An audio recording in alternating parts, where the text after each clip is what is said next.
Hello and welcome to the show. I have here the Mazda Formula 2000 car, and I was wondering whether it could make a good A-Class vehicle. Now this starts off right towards the top of A-Class. I think it's about 6, 7 something or other PI. Not very much room for upgrades. Traditionally, if I'm building a car for, let's say, A-Class, I will choose a vehicle a couple of classes lower and then put on lots of upgrades. I have lots of choice of how I want to upgrade the vehicle, whereas if the vehicle starts off right at the top of its class, you only have room for, let's say, a couple of upgrades on the vehicle. You don't have quite as much choice, and it tends to be faster to upgrade a car from a lower class to a higher one. You tend to get a better car in the end. So I was curious as to whether this car would make for a good A-Class vehicle. I told Daniel to go and build an A-Class vehicle. I didn't tell him what it was for, I just told him to go and build one as if we were doing a challenge with it. He came up with a Toyota GT86 to race against my Mazda. The first very big downside you will notice with the Mazda is this thing does not launch. Now, I haven't gone into extensive tuning. Neither of these cars were tuned. They were just built to keep things fair so that, you know, we didn't have different levels of tuning on each car. We kept both of them as completely standard after we'd stuck the parts on them. The Mazda does not launch off the line. It has horrendous gear ratio, some of the worst gear ratios I've seen in a car. It's sort of a 50-50 chance. Sometimes you will get started, but you'll be sort of horribly bogged down and won't get going. Other times you will just stall, as I did there. It's very hard to get this car off the line. Despite that, within half a lap, I caught up to the back of the Toyota. These two cars are both A700, exactly the same PI of vehicles. Half a lap after stalling off the start line, I was all over the back of the Toyota. At this stage, you would be thinking, yes, the F2000 is a very sensible A-Class car. If you have managed to make up all of that time, I must have lost a good 4 seconds, possibly more, in me trying to get this off the start line. I do an overtake in a very unusual place. It's pretty damn tough, especially in Forza 5 with the nasty curves here. Very unusual to get an overtake into that chicane, but the brakes are so good on this car, you can get away with it. And by the end of the first lap, I was leading.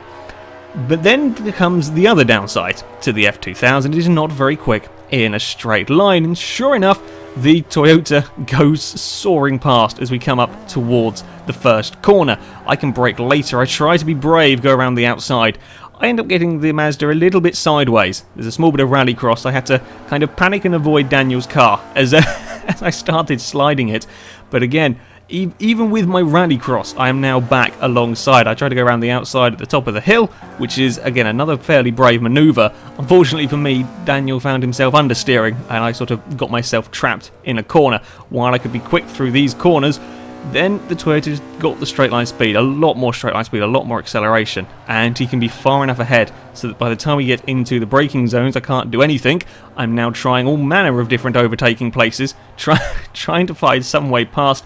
In the end, the Toyota just runs out of grip. He can't fend off the Mazda through the corners. It just doesn't. It doesn't have the grip. It doesn't have the brakes.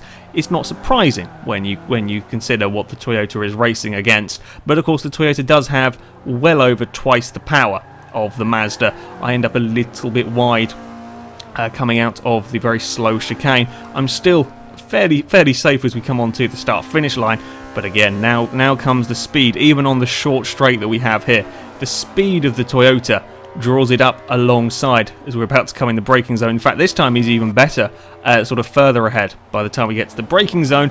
Unfortunately, he misses his braking point, and then I'm past. And now Daniel's in real trouble, as he's used the one strength of the Toyota here, is it's got a much better straight line speed, and by the end of the straight line speed section, he's already behind me, which means that there is very little the Toyota can do. In all fairness, this was a pretty extreme challenge for the Toyota to try and keep up around here. I like this as a testing track. I use this quite often as a testing track, but it does certainly favour the handling cars. There are a couple of straights on this track, but they're not long enough for the Toyota to ever really overcome just the sheer grip. You can see by the end of, I think it was a 5-6 lap race, I had a huge lead. I think Daniel did have a small off at one point, but the Mazda was so much quicker around this track. So at the short tracks, certainly the Mazda was proving to be pretty good.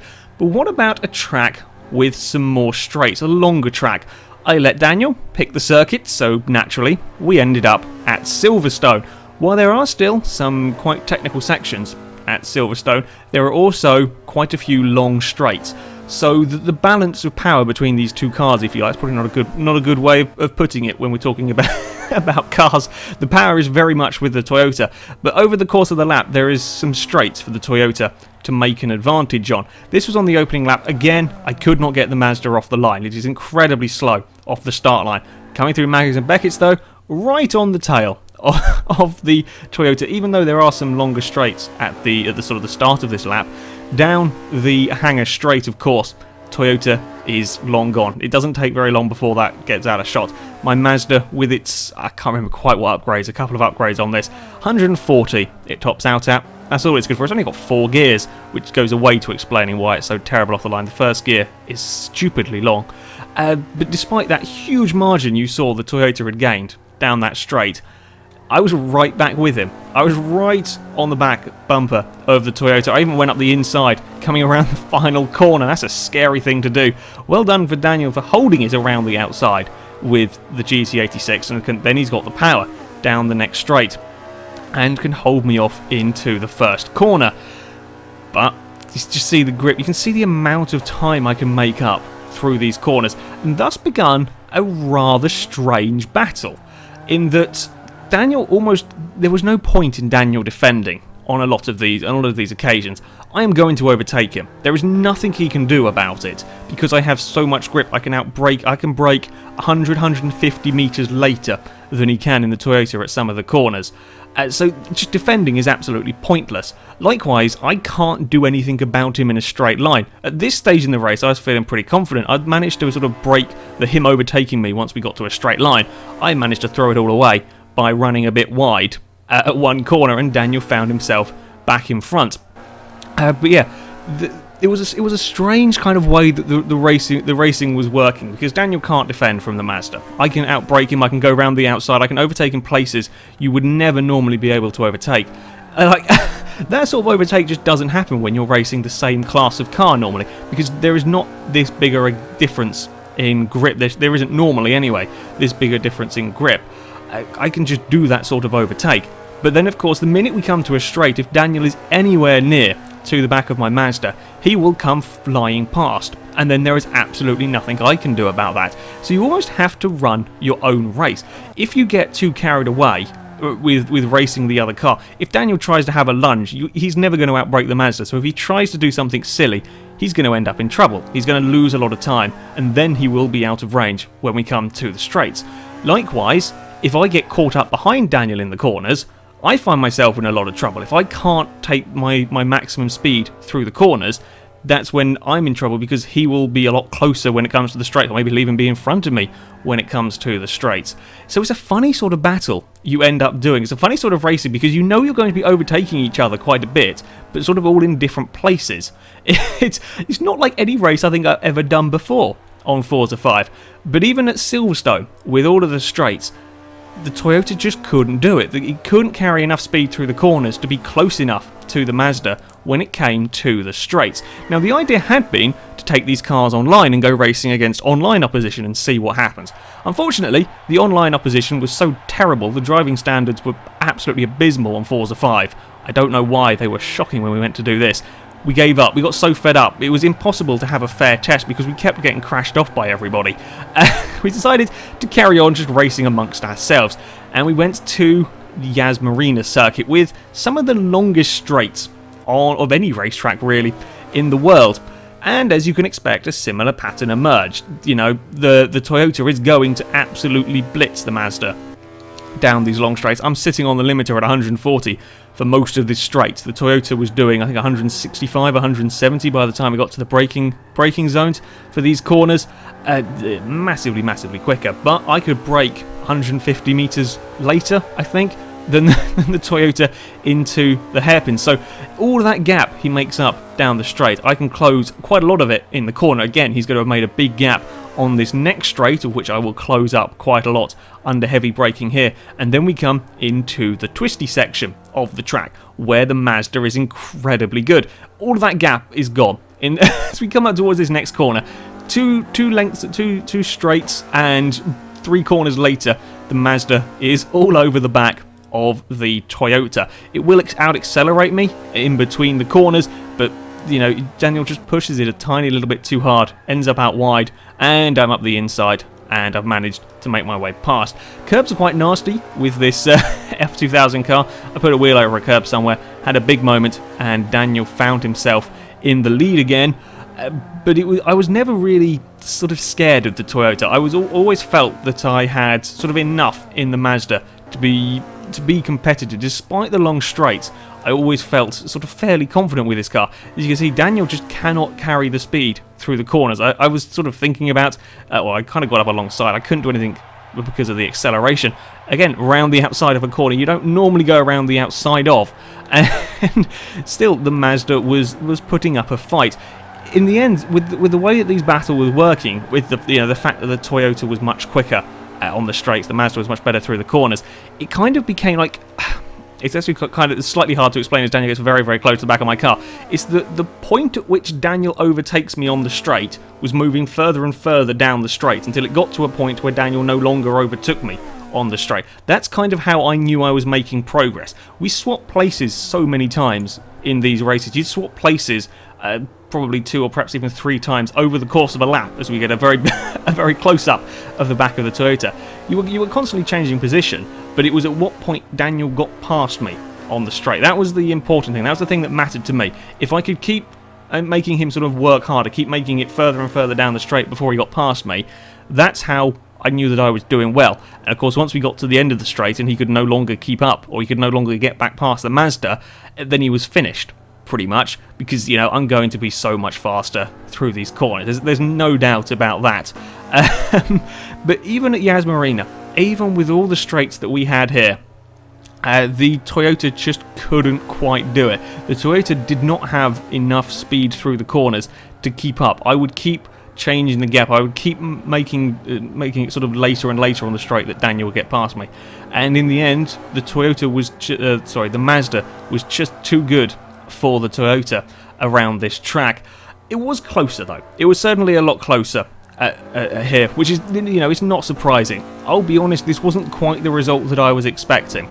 I mean, I know the Mazda, sure, around the short tracks, the Mazda is always going to be very, very quick. It's got very, very good grip, very, very good brakes. Acceleration is okay if you're not going from a standing start. It's the top speed that is the real problem. You see now as we come into the first corner here, I've got a fairly decent gap back to Daniel, and now we're coming into the section that the Mazda really likes. I can be flat out through here. You can't be flat out through here in the Toyota. You just can't do it. There is a minor cone explosion as well. Had nothing to do with me. They spontaneously exploded all over the track. Sure. But yeah, even at Yas Marina, the Toyota could not beat the Mazda. Not the result I expected at all. So I told Daniel to go and build another car to try something different. I expected him to go for a bit more of a handling based car to try and sort of counter some of the corner speed advantage that I had. He didn't. He went for a Mercedes C63 AMG. I think he wanted even more of the speed. In fact, he liked the handling of the Mercedes more than the Toyota. I think perhaps the little bit of extra weight made the Mercedes slightly more stable through some of the corners. It's something I've found a few times on Forza 5 now. Just a little bit more weight in a car is not necessarily a bad thing, especially not when you're talking about quite a powerful vehicle. The Mercedes, of course, has a hell of a lot more power than my Mazda, but of course is quite a bit heavier and is still not that easy to drive as I go around the outside of a sliding Mercedes. That was quite scary. That was very, very scary. I was sort of committed. I had to get past Daniel. I cannot afford to be held up behind Daniel. If I'm stuck behind the Mercedes for 2 or 3 corners, that can cause real problems for me because I can't use all of the grip, all of the speed that you get with a Mazda. So if I'm stuck behind him through corners, I end up in real trouble. So I have to do brave and sometimes quite scary overtakes. I had committed to going around the outside of the Merc before it started going sideways, and then I sort of looked to my inside and it's sliding. And ideally, I wouldn't want to do that one again. That's that's a scary situation to be in. And now you see the roles were reversed. I had a huge gap coming into the hairpin, and then there's the Mercedes. I actually thought he'd missed his braking point, so I went out very wide. Didn't want to turn into him. Managed to get it stopped. I don't know how he got that car stopped. because it was in my wing mirrors, it looked like that was just going soaring past. You see, I'd lost time. I'd been compromised by Daniel having a big lunge, and now he found himself back in front. This clip, this is probably my favourite clip of the entire thing, one of my favourite clips I think I've done on Forza 5. So we're racing around, and the situation has been fairly similar to all the previous race. Daniel has a big dive, misses his braking points a little bit, and goes up the inside of me, that again has to panic and try and get out of the way. Merc ends up out a little bit wide. I'm not hugely concerned, I know I'm quick through here. Then things start to go wrong for the Mercedes. It's sideways, it's sliding, it's sideways, and there's a Mazda that fitted through. Just looking at it from that viewpoint, I don't know how I fitted the car in the gap. There was a Mazda-sized gap, and no more. And I managed to get past. I scared the crap out of Daniel by doing that. I knew what I was doing. I knew what I wanted to do there. Daniel did not expect to find my car on the inside of that one. Yeah, again, I had to make these risky overtakes. If I'd been stuck behind Daniel there, I would have been stuck behind him into the chicane, we stuck behind him into the hairpin, lost so much time, then he would have blasted away on the straight. Things were much closer in this race. The Mercedes was quicker than the Toyota around this track. That little bit of extra power, that extra bit of straight line speed meant the Mercedes was much quicker at a straight, or not massively quicker, but it was noticeably quicker in a straight line, and it seemed a bit better around the corners. Daniel got brave and I got scared. I don't want to go don't want to get in an argument with the Mercedes. The Mercedes will win because the Mazda weighs absolutely nothing, but at the end of the day he just can't hold it off on the final lap. It was closer, and then unfortunately a little bit of a lag bump sees the Mercedes lose a bit of time. In the end, that small lag bump doesn't really matter, as I was going to get the position anyway on this final lap. It was a closer fought battle, but even at Yas Marina, the Mercedes, with all of its straight line speed, could not overcome the Mazda. Daniel at this point was getting a little bit annoyed. He wanted to he actually wanted to win one of the races, so he opted to go to Road Atlanta, that again has one very, very long straight. But the other advantage of this track is that there's not a huge amount of corners for me to gain time on. There's not very, very tight corners. There are a few fast corners, but there's not that many corners just in general on this track for me to make up time. We could have gone to somewhere like Indianapolis or Road America, but they're fairly straightforward. You would never choose to use a handling car or a pure handling car at them tracks. It's not. It's never going to work. So we opted for Road Atlanta because there are some corners you do still need an element of grip. I mean, you need elements of grip at Indianapolis and America, but here it is sort of a plausible idea, shall we say, to use a handling car. Sure enough, on the very long straight, the Mercedes was gone. You notice where Daniel puts the brakes on. I put the brakes on there, just about. I think once the tyres were warmed up, that I put the brakes on so much later. However, the interesting characteristic about Atlanta, and the reason why Daniel picked this track, part of the reason anyway, other than the long straight, is the long straight comes just before the finish line. At Yas Marina, you got two incredibly long straights, but there's also an awful lot of corners after the long straights for me to find a way past. Whereas here, I have one chicane, which if things are going well for Daniel, he'll be far enough ahead that I can't do anything about, and then we've got one flat out corner, which makes it quite difficult.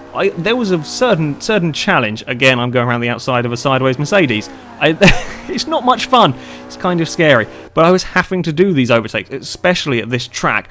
With a place like this, where there is so many straights and so few corners, I have to be quick at all of them. I can't afford to get caught. I really can't afford to get caught up at this track. But things were working so far. Last lap round, Daniel, we were side by side coming into this corner. This lap round, I'm ahead of him. So you can already see that I'm starting to eke this gap out. I know he's going to overtake me. He's going to get past me on this straight. I can do nothing about it down here. But it's going to be later. It's going to be later down the straight that he does. As we can see, he's got past, but much further down on this second lap. I'm not quite in range at this point to have a dive in the chicane, even with Daniel going much earlier on the brakes. But now I'm much closer this time around, and that's the level of progress that I have to make. I have to keep doing that as we're going to get another close-up of the back of a car. I have to keep doing that throughout the course of the race, and then it'll get to a stage where I keep in front of him. I may have also saved the Mercedes from going round in a circle. You got to be careful with the curbs as well on a very powerful Merc. If you put a wheel on the dirt there, that corner's caught out many a car in versus community and any racing we've ever done. That curb if you're not careful, will cause all sorts of problems. Things were less smooth in this race. Well, for me, there wasn't any bumping, there wasn't any crashing as such, but I was really struggling. As you can see, as we came on to the final lap here, I couldn't really make a gap. I couldn't keep extending the gap. Once Daniel had sort of got the rhythm sorted, once he'd got the hang of the Merc at this track, we set very, very similar lap times. Despite these two vastly different cars, I think you'd struggle to get much more different vehicles. We were setting, I think it was within 0.2 of a second, our fastest laps between these, slightly in favour of the Mercedes in the end.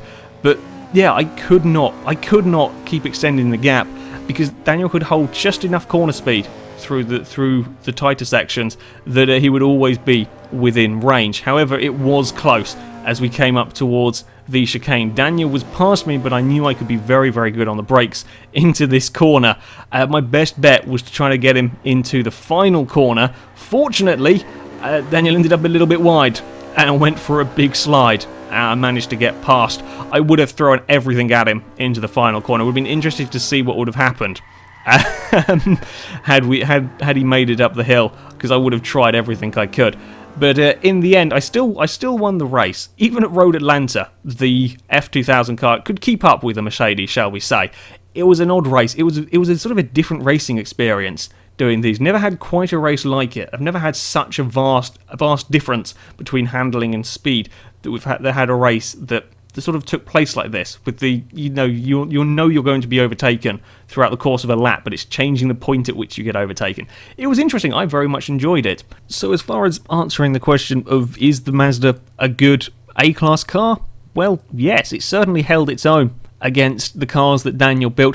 They're not the fastest A-class cars imaginable. I'm not saying the Mazda is the best A-class vehicle there is, but when you're just randomly building up a car, if you're not going to spend forever tuning and picking a specific leaderboard car, the Mazda certainly is pretty damn competitive at most tracks. Certainly at the likes of Road America and Indianapolis, this car will be next to useless. While sure it will go quickly around a couple of corners, the lack of straight line speed there will just kill it. But hell, if it's beating Mercedes C63 at Yas Marina, it's beating the Toyota at Silverstone, it's a pretty damn good car, I have to say. It did better than I expected. I didn't think it would keep up at Yas Marina. I thought the straight line speed difference would be too great for it to overcome. But it did. It kept it all together, created some interesting races, and I did quite enjoy driving it. I will give a word of caution though, if you are planning on using this car in an online lobby, it can potentially cause start line crashes. If the people behind don't realise you've got a slow starting car, and let's say it puts you in front of a rather powerful four-wheel drive vehicle, it can have problems. The start line thing is very annoying. But I think with a bit of time you might be able to get the gear ratio sorted out to an extent, but it's still going to be a bit wonky in the end. It's less than ideal getting this car off the line, but once it does get going, it is a very solid A-class car. I have to say, yeah, it did a lot better than I thought it would. Anyway, that is it for this video, guys, so thank you very much for watching, and until next time, goodbye.